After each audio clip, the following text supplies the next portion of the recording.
Hi friends, this is your boy Dale Happy Knowles. Thinking about biodiversity, environmental protection, and sustainability? Concerned about climate change, food security, and threats to clean air and water? Pause, think about it with intentional thought, and consider where we go from here. Stay tuned and hear what Acting Director of the Forestry Unit, Danielle Hanek, got to say about why building those 1,000-foot sidewalks in the bush and being a good steward for our paradise. Share. Let everybody know we are live. We'll be right back. Something to think about with Dale Happy Knowles.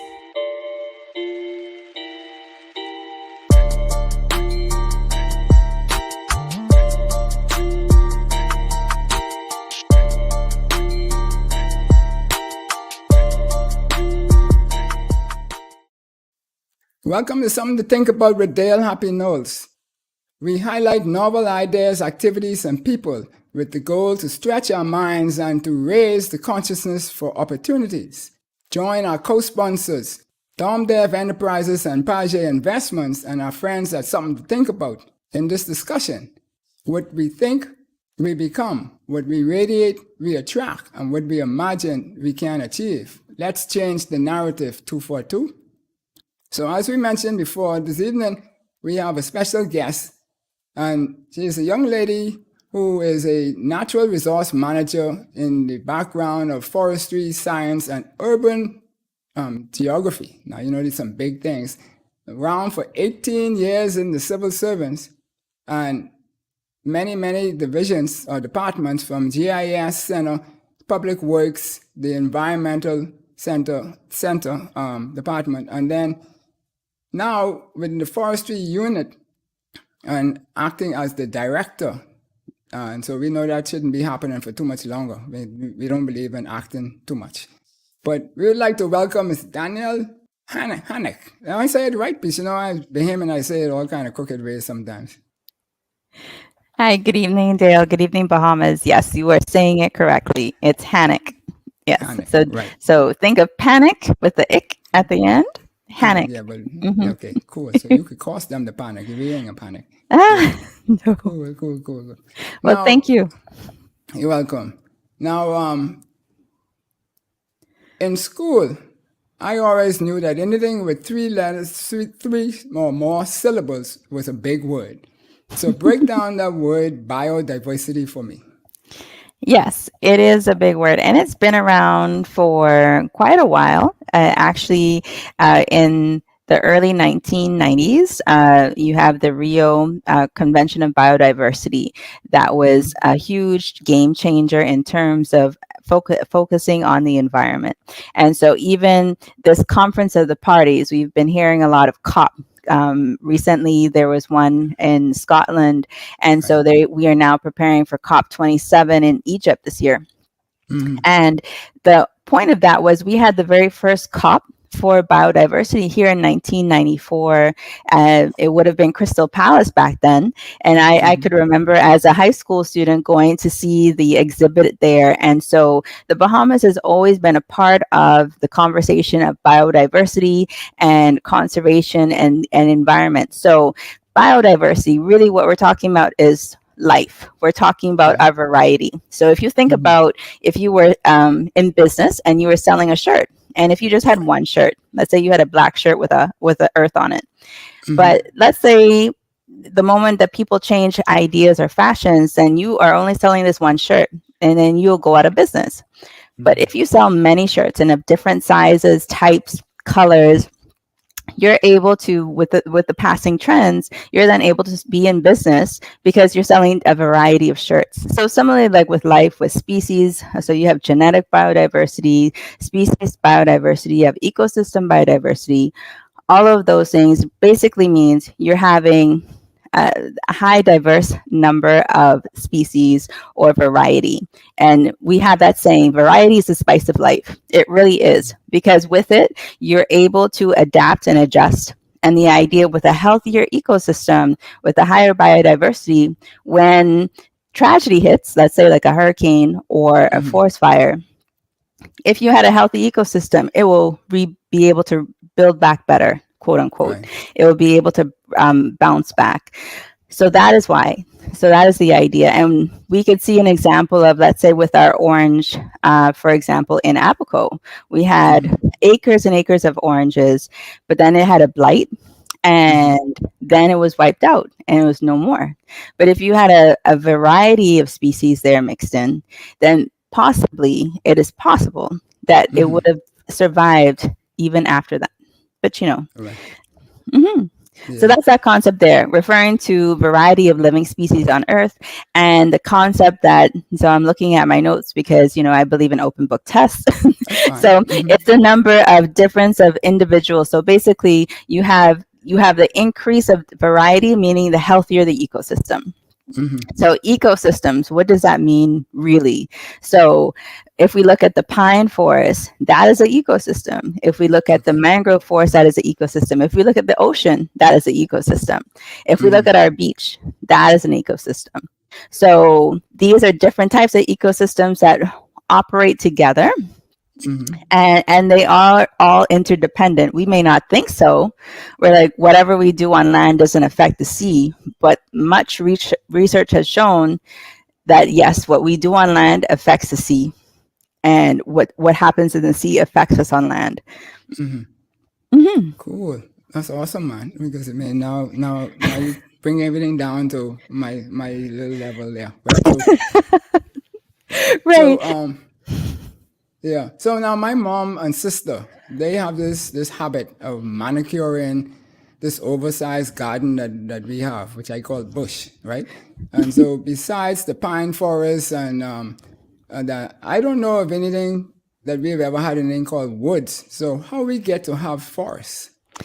Right. So forests in a Bahamian term, we can't comprehend it, right? Because we're like, it's just bush. Everything that is green is kind of bush, what we call. But technically, it is a forest, meaning the definition. So the Food and Agricultural Organization, they are the lead on research in regards to forestry. And they have a definition where it's like, okay, 0.5 hectares or just a little bit over an acre. That is if you have the same ecosystem and you have over a certain height, so over 15 meters high, or trees that are 30 feet or taller. Okay. That counts as an ecosystem. So what you're looking at is a beautiful pine forest. So to us, we're like, oh, we're scornful of pine. That, you can't eat a pine tree. But I will challenge you. Did you know that they are related directly to our water tables? And why is that essential? Water is the source of life. We could survive without food for a very long time, but survive without water, maybe 3 days, maybe 4. Water is our source of life. And so even though now, especially in New Providence, let's say, we are accustomed to reverse osmosis plants and having fresh water coming from our faucet and not even thinking about it.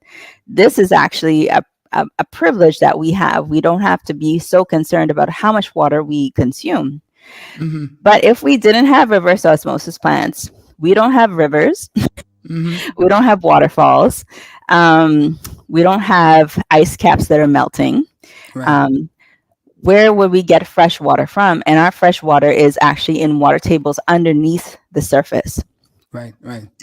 And they are the highest or the most plentiful in our pine forest. And so there's a direct correlation with our pine forest, with our silver top palm and our cabbage palm, and having the water tables. So I always mix up the cabbage patch and silver top palm, but the silver top palm you would know because that's essential for the straw industry. That's the straw that they use. That is what they harvest to create our handicraft or straw industry. Yeah. So this is what we're looking here. So if you can see, you look like baby pine trees. That's what we call like saplings. Those are our teenager, quote unquote, trees. And then right behind it, so what here you have a multi-generation or multi-level profile of a forest. Yes. Yeah. And so it's not just pine trees, though. You have other species intermingled, like you have your Right. five finger, you have your love vine, you have your poison wood, especially. And poison woods are essential, not for humans, because, you break out in Yeah. rashes, Right. but they're essential for our wildlife, our bird populations, our white-crowned pigeon, which is so prized. A lot of communities rely on white-crowned pigeons, not just for hunting or for sport, but also Right. for subsistence. They eat it. And so in communities where they're subsistence living, this is something that is a part of their diet. So ensuring that populations are healthy, we need to ensure that they have food to eat. And for them to have food to eat, we have to conserve their environment. Right. So now you mentioned these things with the animals and everybody else take from the bush. Yeah. I know us to take bush medicine from bush.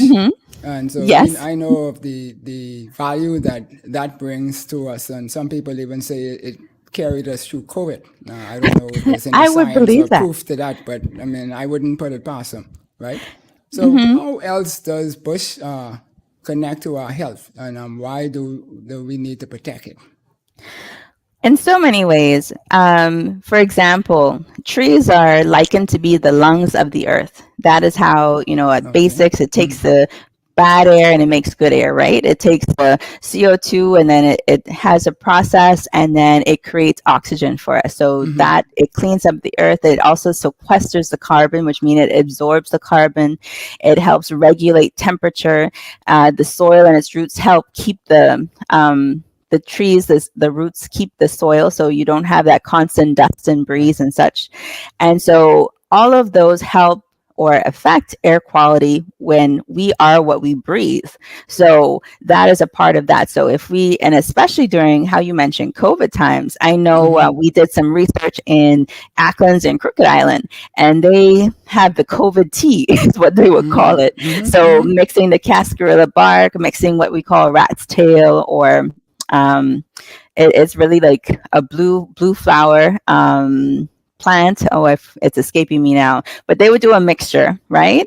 And they're like, they were drinking it. And if you really look at COVID numbers, they're less than 10 COVID cases in Acklands and Crooked Island. And that's not by chance. So I would say, like, even if persons is saying if they had a cold, they'll drink Kapari and orange juice. I was like, well, it works for some people.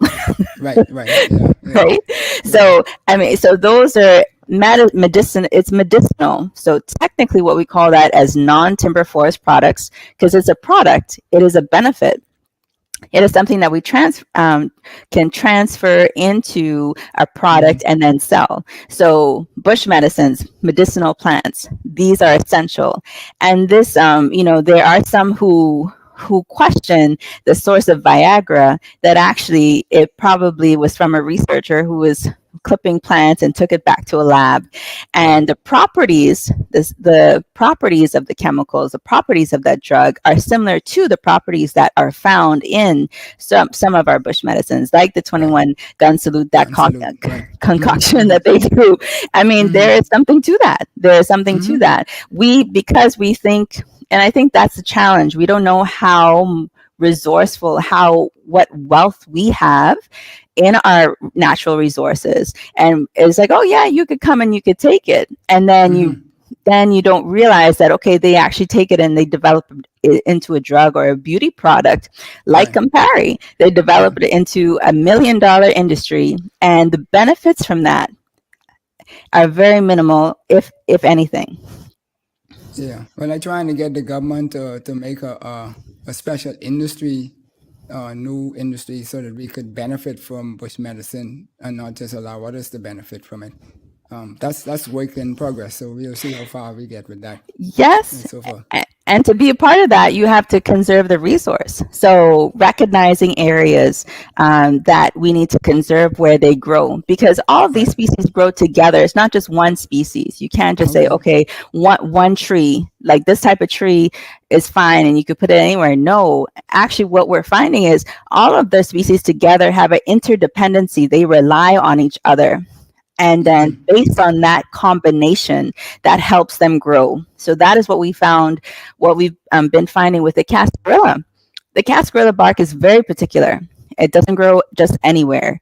And it always grows around a certain collection of species. Like it always has its group of friends with them, Right, let's say. Mm-hmm. And wherever you find these group of friends, you will definitely find cascarilla. But if you don't have the group of friends, you'll find that the quality of the cascarilla that you grow changes. And so just as you have a grading system for cacao, which you use for chocolate, Right. you have a grading system for the quality of cascarilla. And in the region, the Bahamas is known as the highest quality of cascarilla that is used for Campari or beauty products. So this is what we've been working on. One of our projects, it's called the Global Environment Facility, the GEF, GEF. It's a funded project, and it's Bahamas Pine Island project. And a part of that is called Sustainable Livelihoods. And a pilot that we're working with, meaning us, the Forestry unit, is working with Bahamas Agricultural Industrial Corporation, BAIC. They were recently in the news about this research, of doing the research about cascarilla.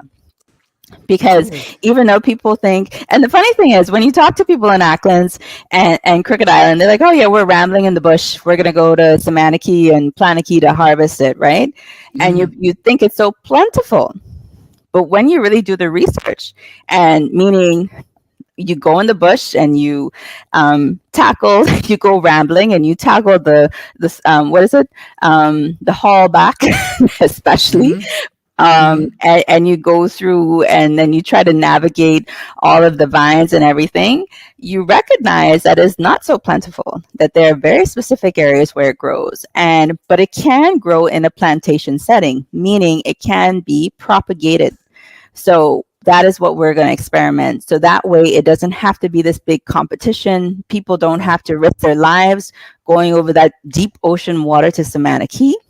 But you could have a system where you have a cooperative where you could then harvest it. And within 18 months to 2 years, you could have a decent size, nearly 4 to 5 foot size shrub that is the cascarilla, and harvest it sustainably. Right. So that is something that we're working on. Yeah. So this is like the ecosystem is like listening to you is like a person's body then, because you have all these different parts that work together and they all interconnected. And if my back or my neck twists up, then I mean my lower back might hurt, or my thigh might hurt, or my ankle might hurt, or even my big toe, because they all connected together. And that's a way of putting it. Yeah, that's a way of putting it. That's exactly how our Earth is. And I think we have, some of us appreciate the fact that yes, we have to take care of our environment, but we don't really know, how do you do that? Like, what does that really mean? Or why does it really impact me? And I think only when you see events happening, when you see, when you're like, oh, you mean if we remove this bush here, that is going to have an impact over here? Or you mean that, oh, well, because we've taken away, persons who use the government pump, that is connected to the water table system. And our whole island is connected. And that means that water that is generated in Coral Harbor, Carmichael Road area, persons who go to the pump in Fox Hill or in Adelaide or in Gambia, you're all connected. Yep. Oh, cool. And so the question I would ask then, do people know the effects of the environment? Like how I know if my ankle hurt, I might have learned that it could be connected to something with my neck and this. Do the people in the Bahamas in general know the impact or the effects of one thing to the other? I find in my work that communities and persons in, let's say, what we call the out islands, quote unquote, or family islands. Let's say I find communities in Acklands and Crooked Island are very well aware of what the environment, how they live with the environment. So I find, like in Andros, for example, the community in Red Bays, they are very much connected with their environment. They know when they need to harvest silvertop palm. They know when they need to do a fire because they know when crab season is. They know how to connect fishing season. They know when to harvest. So they are aware, and they know that they have to take care of the environment. They know they could only take so much so that they will be able to go back over time, not to take all, and then they won't be able to go back. I find in New Providence, though, we really have to work on connecting our, especially our youth, with the Right. environment, because it's Mm-hmm. almost like we don't need that. That's just out there. That's for farmers, and they I call when people like call it frou-frou. They're like, oh, that doesn't affect us, but really Mm-hmm. it does, and so this is an example of us going to communities and schools and just to teach and show how forests are important, how trees help Mm-hmm. us, and how we need trees. Climate change is not to say something sciency and something scary. No, we as humans need a place to live. Right. We want to live above water, I would hope. I mean, it's nice to go in the water once in a while, but you want Mm-hmm. somewhere to eat. Sorry, you'd want somewhere to live. You'd want something to eat, And so we've been doing expos and just to promote the fact that yes, we have this. It's not just something that is scornful, but is something useful that we need. And so once you recognize that everything that you wear or where you live, going to the bathroom, even your toilet paper, what you write Right. on, all these are products that are generated from trees. Yeah. Yeah. Well, I hope you don't write on toilet paper. But how can you, me, and individuals protect the ecosystem so that we don't die quicker than we're supposed to die? Because it Right. seems like ecosystem is all causing us to have life. Exactly. It's all really in Mm-hmm. everything that we do. And so there are a few simple things we could do. One is making sure what our water use, that we're conserving our water use, that we don't waste our water. And then Mm-hmm. on top of that, if we plant a tree, I'm a big advocate of planting trees. I love tree planting programs because they're very practical, especially fruit trees, because you could plant a tree, you could plant some mangroves, you can, especially a fruit tree, let's say a mango tree, breadfruit tree. I personally believe every yard should at least have 5 to 10 fruit trees, depending on the size of the yard. You could have a Mm-hmm. mango tree, you could have a soursop, because they don't need a lot of space. You could have a Okay. breadfruit tree, and those trees there, you can have a sour tree or an orange tree or a lime Mm-hmm. tree, and then you can eat. You could make some switcher. You could cook the breadfruit. You could eat the mangoes. Mm-hmm. Eat the soursop. Help, because soursop has been related with anti-cancer properties, and we have a higher rate of cancer in the Bahamas for our small Yeah. Mm-hmm. population. So if we're able to incorporate these healthy styles, healthy activities bit by bit, as a community, we could build a better environment. And Right. so, and so this is an example where we had a program. The Bahamas partnered with the region. It was called Carafill Alliance. It was a non-government organization, and it was to have a goal of planting 1 million trees in the region. So we pledged to plant 100,000 trees. Right. And we did this with very little money. The forestry unit partnered with NGOs locally, especially the Sustainable Lifestyles, who led the charge, and they coordinated all the volunteers. So, for example, all those pots were donated. So Mm-hmm. that was from a development. They're like, we're just going to throw these in the landfill. Do you want them? Yes, we want them. Right. Please, give them to us. People who ate mangoes and avocados gave us their seeds. Great, Right. because then every fruit that you eat has a seed. Well, it should. Yeah. It should have a seed. If it doesn't have a seed, you should question that. But Yep. this Yep. is an Mm-hmm. example of continually giving. That's called sustainability. That is something where you're able to use the resource today, but ensure that there's a resource for the future generations to use and benefit from. Cool. So now, we always say that that's only the bush. We just dismiss that, cut it all down, no harm. We can grow it back. We ain't losing nothing, kind of thing, and so forth and so forth. Why is this mindset dangerous? Oh, it's extremely dangerous. It's dangerous because what if it doesn't grow back as well as it should, or it takes longer to grow back? So that means that what may have taken, I don't know. Well, let's take example the size of our trees. We're used to seeing skinny trees, like a small DBH, a small Okay. diameter. Mm-hmm. But if you look at the history of the Bahamas, like writings that were done, the explorers in the 1700s and the 1800s, we had large mahogany trees, large, meaning like 2 feet wide, 3 feet wide, tall trees. Boats were built out of these. We have the story of the mahogany trees being sent from the loyalists being sent up to Harvard, and that part of the wood that is in the libraries is actually from the Bahamas. Right. These would have been massive trees compared to us. Right. But this would have been the first generation of trees. What we see now around our communities are fourth and fifth and sixth generation plantations or trees. Okay. So as you could see, as it grows, each generation, it doesn't grow back as tall and as strong and as thick because it's not being preserved. We're interfering with it. It's what they called anthropogenic interference, anthropogenic causes.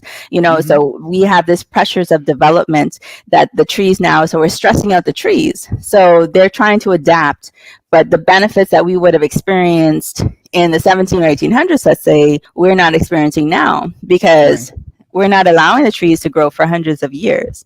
If at most, maybe 10, 15, until we're like, oh, we need to clear cut everything and build a house. Right. So we cut the lot and build a house.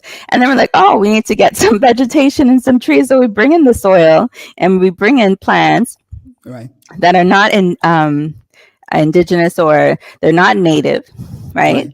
And they require a lot more water, a lot more care. They require fertilizer now. They require more soil because when they cleared the lot, they also raked up the soil and graded it. So then they took that. And then think of it, the way that we build, we're like, oh, let's put some fill on the lot. And so packing it down. And as you know, the more that you pack it down and the more you drive over that, it almost becomes like concrete. And it's not porous, so it doesn't drain well. In terms of that, then you're getting into the question I was going to ask, which basically is that we're building these 100-foot sidewalks in the bush, as I call it, right? Because, like you mentioned, we had some commentary on the news from in the House about clearing down property to build and stuff, and there's certain rules that we're supposed to be. And that very same week, 2 properties in my neighborhood cleared everything. And then, like you said, they dumped a couple yards of soil on, fill on it and roll it down and stuff like that. And then all the water ended up in the road. So walk us through that process of when people do that. Right. What does that cause? Because that obviously is not good. At least I don't think it's good. Yeah. No, because so we have limestone. So our what we call rock, right? The hard rock, what we break up for quarry and such. It's a limestone, and it is actually very porous. So that means it has great filtration system. So it filters down into our water table, which is great when you allow time and everything like that. But what we're finding out now, because we're like, oh, we need to improve our property, we need to add more fill to add height so it doesn't flood. And then we don't recognize that by doing that, we're taking away our land's ability to filter, to actually for a place for the water to go. It's just like when we fill in the mangroves and we're surprised that, oh, why is water coming here? Because traditionally that's where water goes. Water would go, that would be, and mangroves are kind of like our kidneys of the earth. They take the dirty water and they're able to filter it, and then it goes and it makes clean water for us, right? So with that, if you have one house who does it, so it's like, okay, it's a little bit of water, but you just gave it a perfect example. You had 2 areas in 2 lots in your area that did it, then immediately you saw a difference where those lots that would have normally absorbed the water no longer absorb the water, but the water always finds some place to go. And it will go on the road, it will go in other people's lots, because it's trying to find somewhere to go. And if we keep closing up the areas for it to go, then that means it's just going to be in our yards. And so, and causing flooding. So I know a person's like, okay, just dig a deep well and let the water go. That's only going to work for a certain amount of time. Why? because sea level is rising. So if you have a sea level that's rising, where's the water going to go? Like Pinewood. Yes. Where and that was the joke when people were like, oh, I at least I don't live in Pinewood. I don't live in Pinewood. I'm not going to flood. But we could see this year, especially in May, I have to reference that where we had this. It's almost like a freak event storm. Right. Well, that's the effect of climate change, where weather patterns are now becoming unpredictable. Where we had nearly the same level of rain that we would have in a category 3, because within 24 hours we had nearly 10 inches of rain, unheard of. Right. So yes, you had that, but at the same time, you had nearly 400 acres of pine forest that has been cleared over a year. So in areas in Carmichael Road in the Western District that never would have flooded, flooded majorly. Right. Yeah. Yeah. Well, we can touch on to that when we come back after this little short break. But before we go to the break, then, we only do things when we see a benefit, a personal benefit. We don't change. If we ride on a bike, or we're not going to go to something else, put on our helmet. Because when we get knocked down, we know we can dead. We still ain't going to do it until one of our friends die or something like that. Then we might do it. So how can we protect the environment to benefit us as individuals? What can be done to incentivize us to want to do? Well, what can we say to people so that they would know why they need to do it, how it's affecting them directly? Okay. I asked it 3 different ways. So yes, I'm like, that's a very complex question. But at the root, you're like, how do we make people recognize the impact for them? Right? How do we get them to understand the importance of the environment? Because we could say the environment all day long, save, conserve this. And people are like, yeah, whatever, I'm still going to do what I want to do. How is it going to impact? Well, we have to. So, for example, our prime minister is really focused on climate change and finding a way for the Bahamian people to survive what is coming up next, because we recognize that we have to prepare as a nation. We have to mitigate. We have to conserve what we have. We have to adapt. We have to build better to recognize that sea level is rising. And as a nation that is an archipelagic nation, meaning multi-islands that has low elevation, that means that most of our country, over 60 or 70% of our country, is within that range that is expected to have sea level rise. That is concerning for anybody. Yeah. And so how do we get people to care? This concept of blue carbon has been buzzing around, right? So blue carbon, what does that really mean?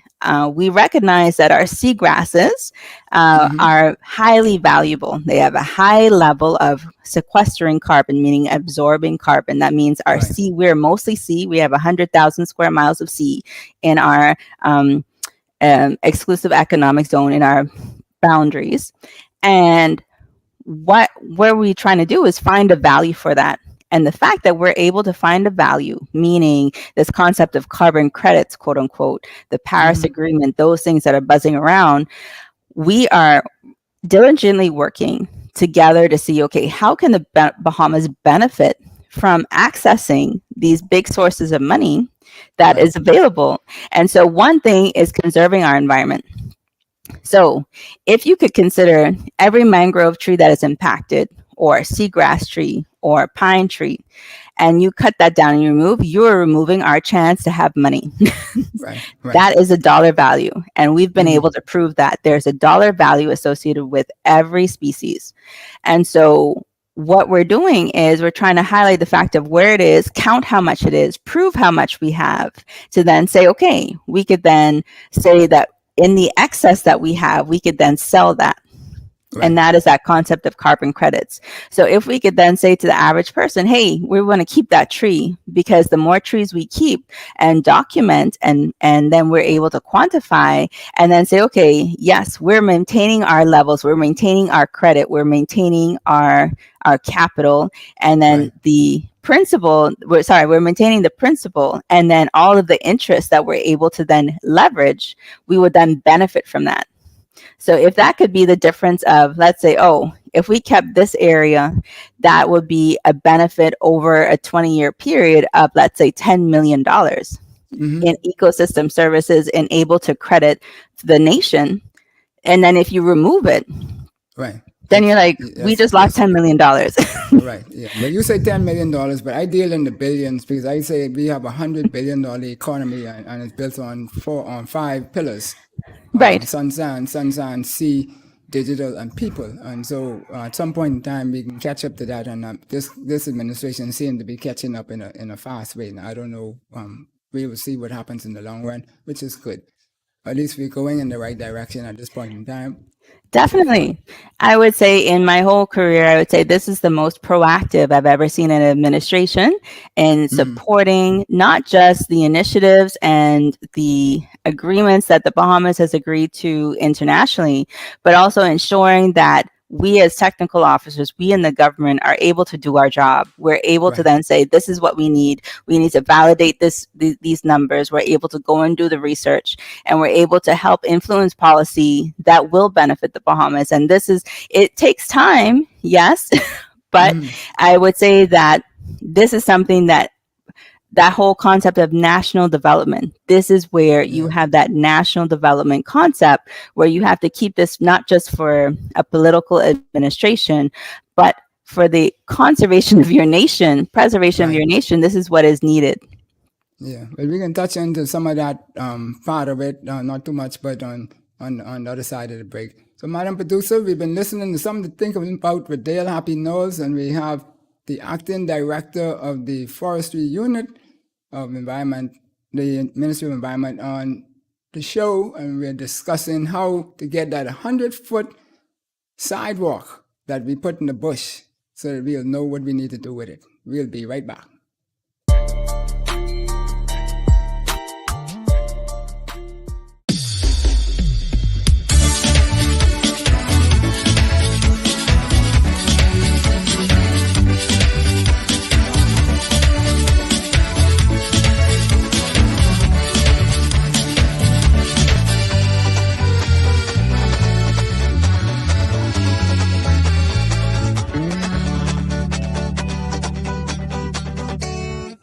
Sammy's Chicken. There's nothing like it. Behind every scoop, lick, and savor is a smile and memory being made or reminisced. Whether you're at work, out with family on a Sunday, or have friends visiting, flavor will meet expectations in our 32-ounce container for only $10 if you're having a special event as well. Exotic flavors ranging from soursop to Guinness is definitely worthwhile.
Welcome back to Something to Think About with Dale Happy Knowles. And we're here talking this evening with the Acting Director of Forestry Unit, Danielle Hanek. And we're talking about why building those 100-foot sidewalks through the bush and being a good steward to our paradise. Welcome back, madam. Thank you. And thank you for having me. Good evening, everyone. Great. Good evening, Bahamas and the world. Yes. Yes, 242 to the world. So Yes. we talked a little bit about the weather and the sidewalk and the building habits and so forth. But in that storm that you mentioned, that freak of nature, as we say, storm, Yes. that caused some major disruption because we still by the airport and tropical gardens still have a major problem every rain that goes. And during that storm, I believe, well, I couldn't go anywhere, so I believe you would have highlighted that the actual police was not able to respond from that station. Right. Recently, we've been become very good friends with the Royal Bahamas Police Force, especially the Western Station and the Carmichael Road Station. And so 2 weeks ago, we were just there, doing some other matters and talking about that same storm that happened in May. And so the officer in charge, she advised, she's just like, she's been working on that station for over 10 years. And she said that was the first time that they were landlocked. They could not drive anywhere. Blake Road was flooded. Coral Harbor Road was flooded. The JFK, that portion right there, I guess it's technically JFK, right in front of before Old Fort Bay shopping plaza, where you saw the stories of cars getting stuck and having to be towed out. That is the first time that has ever happened. And so, I mean, that I could recall where then, and so she's just like, their vehicles, they had calls and they could not respond. They could not move because then they would get stuck. They didn't have a 4x4 truck, let's say, or a trailer to drive. So that was just amazing that persons in all facets of the island were actually able to say that event impacted them. That is powerful. Because that means that just showcases how vulnerable we really are. And that was just one event. That was just a few hours of rain. And what if it was a storm? What if it was a storm? That just shows that how all I could say is how vulnerable we really are as a nation. Right. And our quality of life is affected by it. And when we had the hurricane, the Cat 5 that missed us and went between us and Andres and the like, my brother always said that if that would come up to Nassau, to New Orleans from the south, then almost all of the south of the island would have been underwater. And that was because that went on to mess up Abaco and Grand Bahama. Yes. And so even, yes, Hurricane Dorian 2019. And I can recall right before Hurricane Dorian, people were like, we have a habit of saying a hurricane party because a hurricane, it was right before the weekend.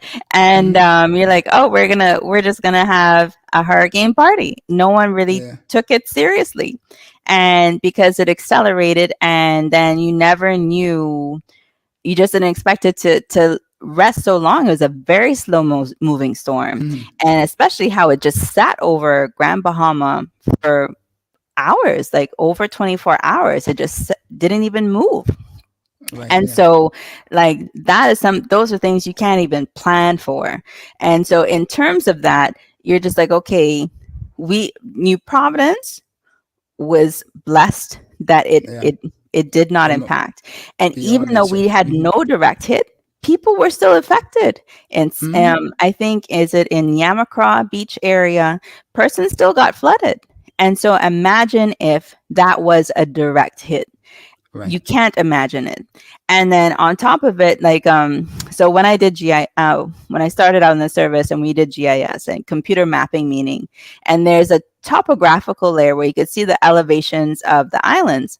And so if you say that an average storm surge back then would be like 20 feet.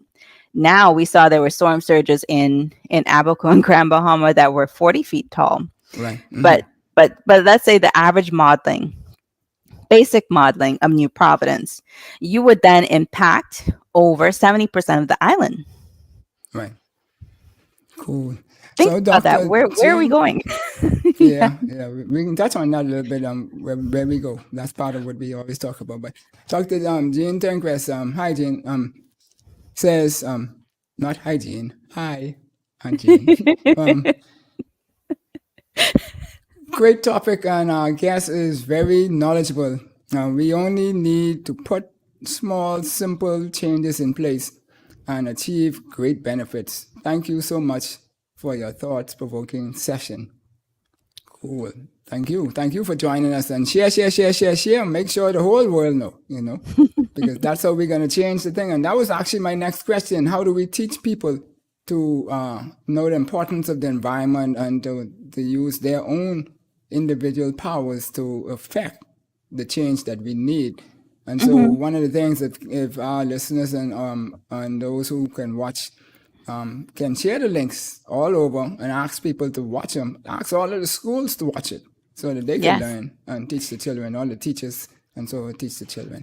So how would you comment on Madam Tinkress's? Yes, it's a small changes because I believe many hands make light work. So if each of us in our communities are able to do one part, 2 parts, then we would then all benefit. So for example, if I buy a lot in a subdivision, try not clearing down the whole lot. How about you just clear down the footprint and maybe a little buffer that you need to put your house? Maybe instead of having a cement foundation, that brick foundation, what if you have pillars? Right. Like how we had stilts. But you have, so you modify the way or design of your home. How about instead of, like how we said, instead of clearing down the lots and everything, if you have a tree that's on your lot, instead of saying you're going to just clear cut the tree, you don't care if it's protected or not, you just want your house the way you want it. How about you look at the layout of your lot and say, maybe I could change the design and maybe it could benefit me, so lower electricity bills. You'd have a cooler breeze. You'd always you wouldn't have to worry about having such a high light bill, for example. You could even build with the windows facing like how you're using the design. So you're saying, okay, in the direction of the sun, so that you would have lighting in or using the different types of windows. Those are all small changes we could figure out. But definitely planting a tree, reducing waste, meaning like picking up garbage, especially on the beach, that impacts our wildlife. And even our mangroves, if you see someone filling in a mangrove, do you know that our mangroves, like every fish that we eat, every conch that we want to eat, what we love as a part of our diet, all of them go, or in the I call them the fish nursery, the estuary is in the mangroves. And so this is a highly important. So if we want to keep eating snappers and groupers and conchs, or if we want our bonefish industry to keep thriving, we need to conserve our mangroves and we need to plant more of them. And even mangroves are our buffers for waves. For example, when you have those hydrological events, when you have the hurricanes, when you have the storm surges, they are our first line of defense. So for example, that same Davis Creek example that we were talking about earlier, Davis Creek in Central Andros. I know with going there, people harvest sand from the beach and they're like, oh, that's harmless. I'm just taking some sand from the beach. I need to do a project around the home. But do you know, the more that you take sand, if I take some sand, you take some sand, everyone takes sand from the beach. That sand was actually a part of a dune system that would help prevent flooding. Right. But now when the waves come, there's nothing to stop the waves. And now they're coming in the road. Now the water is coming in the road and it's coming to now affect our homes. And we're wondering, why is that? We just moved some sand. But it's not just saying you move some sand. If everyone moves sand, you have the tragedy of the commons. Which is like, because you're not conscious, and it's like little by little it erodes. But just like that, little by little, we could build it back. Yeah. And so having those small activities, yes. So one of those activities then is, we don't separate from our conch.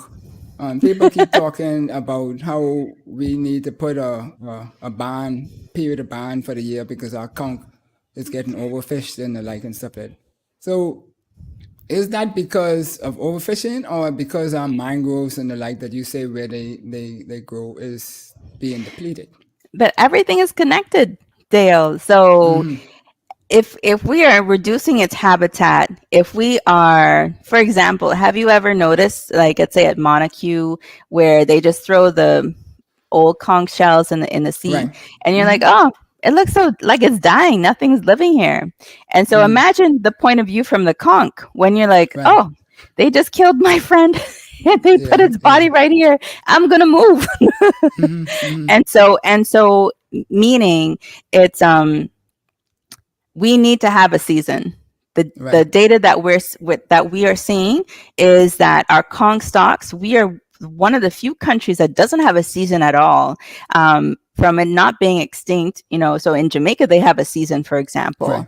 Right. We need to have a season if we want to ensure that we can have conch over time. So look at the success of our grouper season. Our grouper season helped conserve our grouper stocks. So we're able to have grouper throughout the season, and then you fish well, and you allow the species to have its babies, to be juveniles, and to grow, and then to come back. So you give it that opportunity.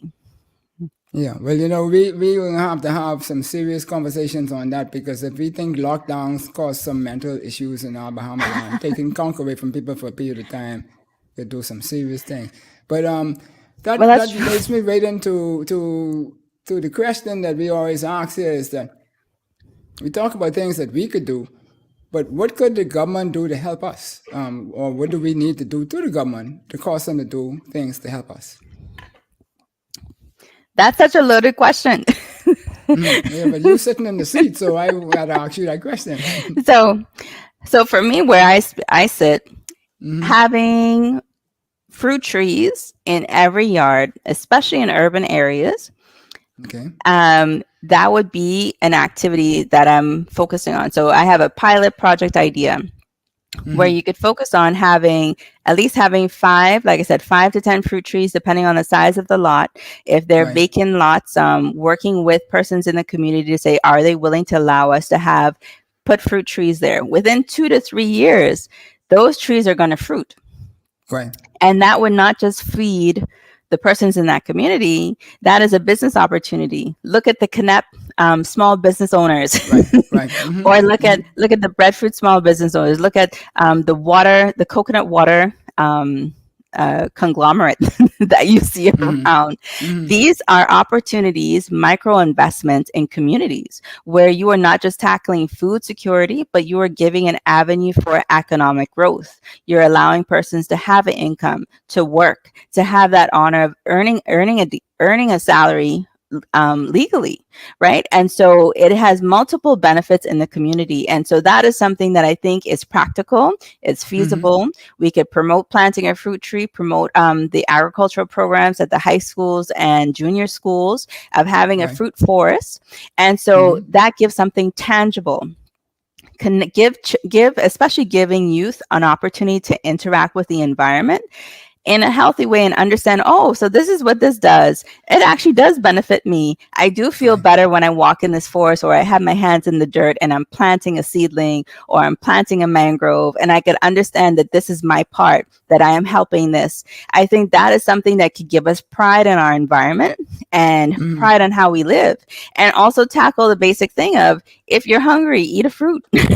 So these are tangible, practical ways that we could work with communities to say, while you're doing this, yes, you're planting a fruit tree. Yes, you're going to get fruit, but guess what? You're going to improve your air quality in the area. This is going to help us replenish the water table in this area.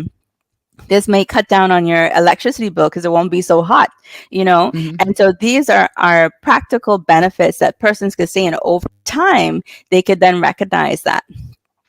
So I could give you an example real quick. This gentleman, he came in, he's just like, I'm tired of the silk cotton tree in my backyard. I want to cut it down. No problem. He's just like, yeah, plant a fruit tree on the other side of the house.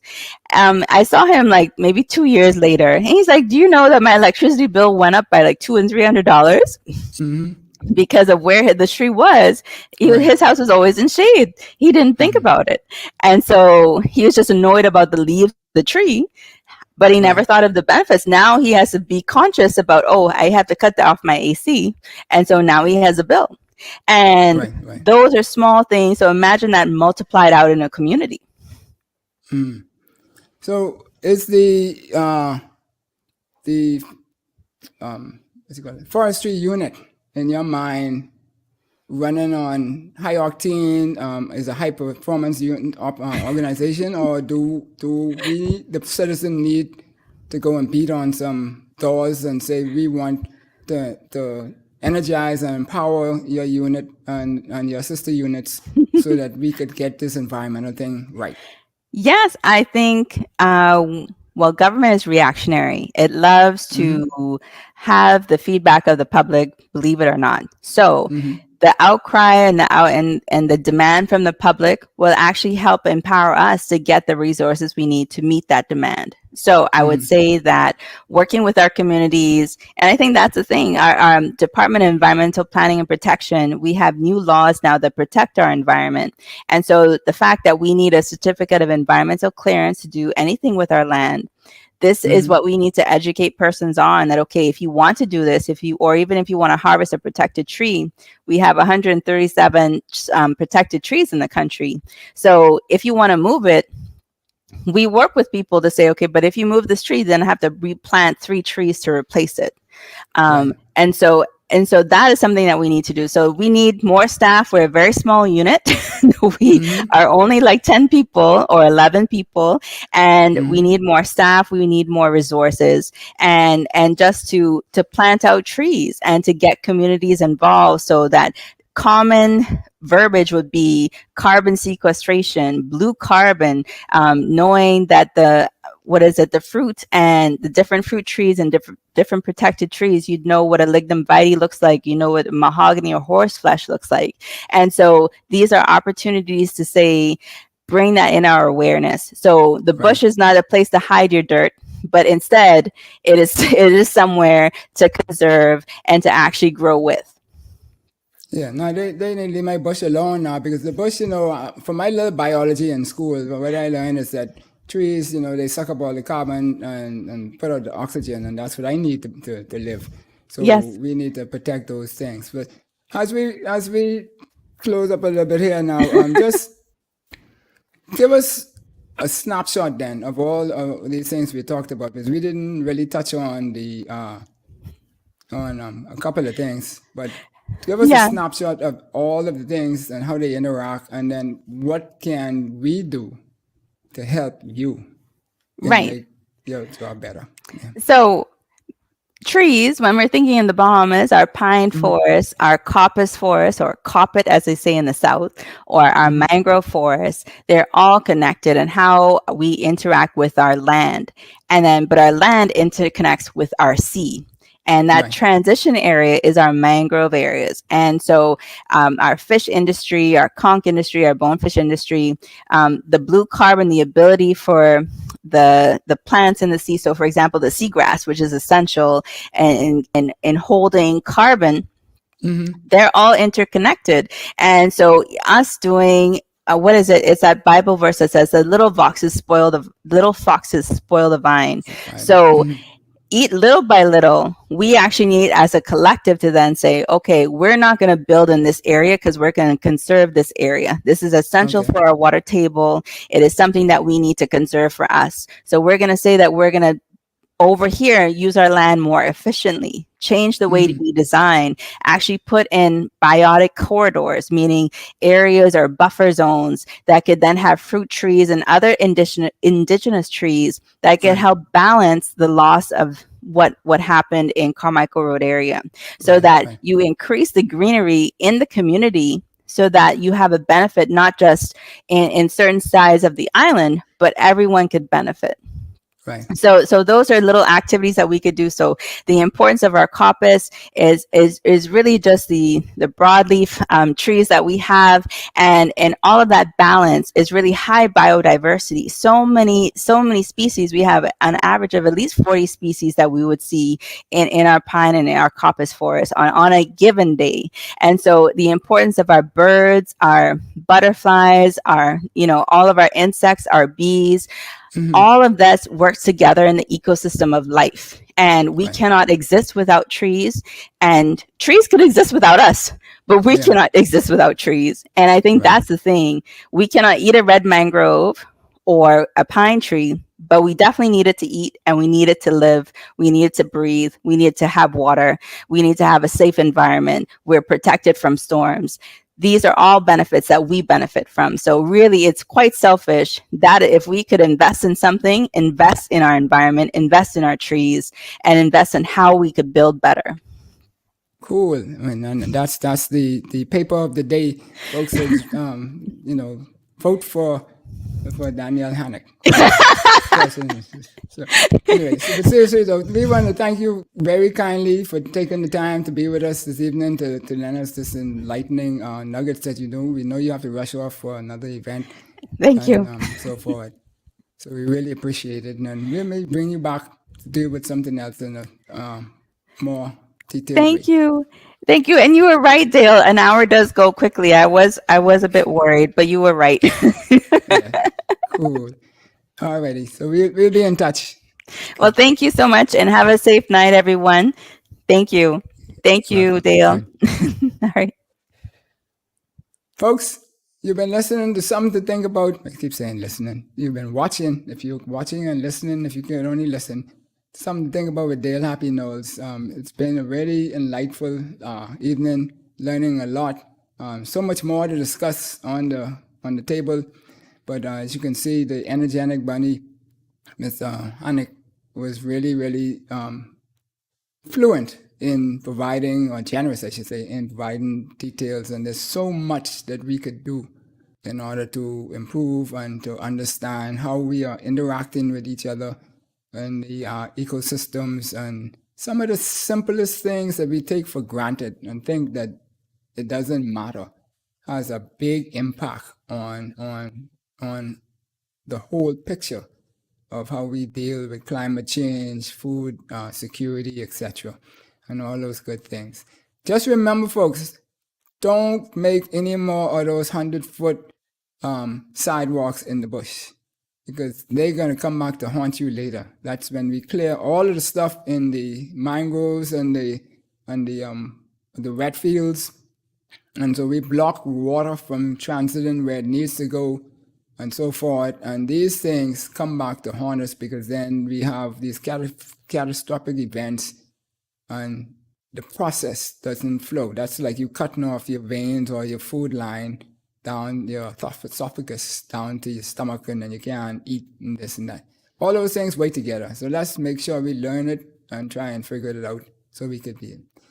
All you on social media, thank you for tuning in and enjoying the show. If you watch more shows, hit the like button, share. Let all your friends know so that they can know that this is the channel to tune into, so that they could get all of the good information to help us grow from strength to strength. Madam Producer, thank you kindly. 242, we're out. Enjoyed the show? Then subscribe to us for more educational and inspirational content. Ring the bell so you never miss a show. Let's change the narrative, 242.